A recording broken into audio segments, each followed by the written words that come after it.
बिस्मिल्लाहिर्रहमानिर्रहीम। अस्सलामु अलैकुम वरहमतुल्लाहि वबरकातुहू। नाजरीन, आज 30 दिसंबर 2020 और दिन है बुध का। आप सब देख रहे हैं कि ऐसे करंट इवेंट्स मोहम्मद कुरैशी के साथ। नाजरीन, सऊदी अरब में मौजूदा रुनमा होने वाली नुमायां तब्दीलियों के क्या असरात मरतब हो रहे हैं तारकीन वतन पर, इस बारे में मेरे पास कुछ अपडेट्स हैं आपके लिए। सोचा कि आपके होशो गुजार करता चलूँ।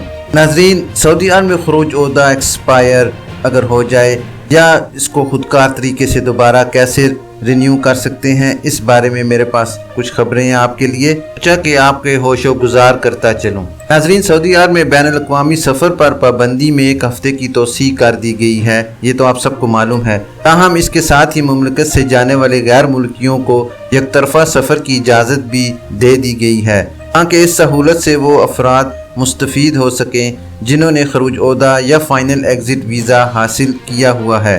सफ़र पर 28 दिसंबर से मज़ीद 1 हफ्ते के लिए पाबंदी आयद की गई है। 1 हफ्ते बाद इस बारे में मज़ीद वज़ाहत की जाएगी, जिसमें मालूम होगा कि पाबंदी बरकरार है या ख़त्म कर दी गई। तायरीन के ऐसे करंट इवेंट्स की जानिब से खुरूज ओहदा की मुद्दत में तोसी और दीगर मामलात के हवाले से सवालात मौसूल हुए हैं, जिनके जवाबात हाजिर हैं। चौधरी वकास साहब का सवाल है कि कफील मेरा खुरूज नहाया नहीं लगा रहा, जबकि इकामा भी अभी 15 दिन बाकी है। वापस जाने के लिए क्या कर सकता हूँ? आपके लिए जवाब है जनाब वकास साहब कि खुरूज नहाई के लिए कारामद इकामा होना लाजमी है। अगर आप मुस्तकिल तौर पर वतन जाना चाहते हैं तो कफील को इससे तहरीरी तौर पर मुतला करें कि आप मज़ीद काम नहीं करना चाहते, इसलिए खुरूज नहाए दिया जाए। बेहतर यही होगा कि आप वज़ारत अफरादी क़ुव्वत की वेबसाइट पर शिकायत दर्ज करा दें, जिसमें अपना मुद्दा बयान करें। अलावा अजी कौंसलेट में भी दरख्वास्त जमा करवाइए, जिसमें खुरूज नहाई हासिल करने की बाबत बयान की जाए।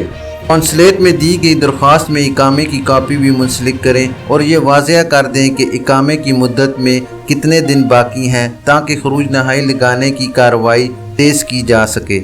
याद रहे कि इकामा ख़त्म होने के बाद खुरूज नहाई नहीं लगाया जा सकता। इकामा ख़त्म होने के बाद जब तक दोबारा तजदीद ना कराया जाए, खुरूज नहाई स्टैंप नहीं होगा। इसलिए बेहतर है कि जब आपने वापस जाने का फ़ैसला कर ही लिया है तो आप फौरी तौर पर वज़ारत अफरादी क़ुव्वत के ज़ेली इदारे मकतबल अमल से रुजू करें, ताकि आपका मामला जल्द अज जल्द हल हो सके।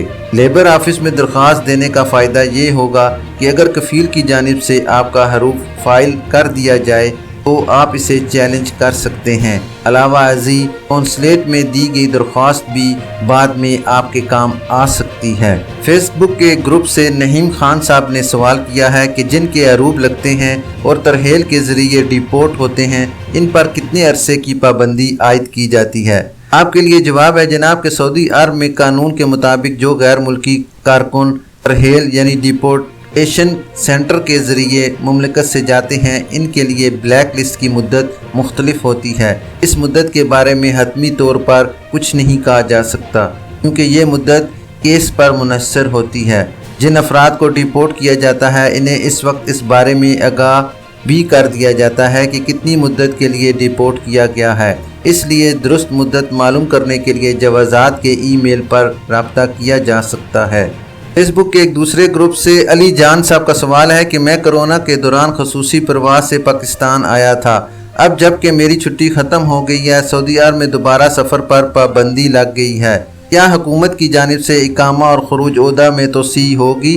अली साहब, आपके लिए जवाब है कि सऊदी अरब में कोरोना वायरस की वबा के दौरान जब मुमलिकत कर्फ्यू और लॉकडाउन में था, हुकूमत की जानिब से तारकीन के इकामा और खुरूज ओहदा की मुद्दत में दोबारा मुफ्त तोसी की गई थी।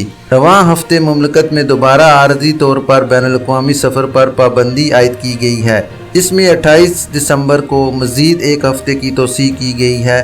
ताहम मुमलिकत में मौजूद गैर मुल्कियों को जाने के लिए एक तरफा सफ़र की इजाज़त दे दी गई है। जहाँ तक आपका सवाल है कि हुकूमत की जानिब से खुरूज ओहदा या इकामे की मुद्दत में तोसी की जाएगी, तो इस बारे में ताहाल कोई हतमी ऐलान नहीं किया गया। अभी तक की इतलात के मुताबिक वो गैर मुल्की जो मुमलिकत से गए हुए हैं, इनके खुरूज ओहदा और इकामों की मुद्दत में तोसी के लिए अबशर अकाउंट की सहूलत फराम की गई है, जिसके ज़रिए मतलूबा मुद्दत के लिए फ़ीस जमा कराने के बाद इकामे या खुरूज ओहदा की मुद्दत में तोसी حاصل کی جا سکتی ہے۔ ناظرین، ابھی تک کے لیے یہی خاص خبریں تھیں۔ ملتے ہیں نیکسٹ بروٹر میں کچھ اہم معلومات کے ساتھ۔ ویڈیو ختم کرنے سے پہلے میں نئے آنے والے حضرات سے گزارش کروں گا کہ کائنڈلی میرے چینل کو لائک، سبسکرائب اور بیل نوٹیفیکیشن کو اوپن کر دیں اور میری اس ویڈیو کو شیئر کر دیں۔ اپنا خیال رکھیے اور دوسروں کا بھی۔ اللہ حافظ۔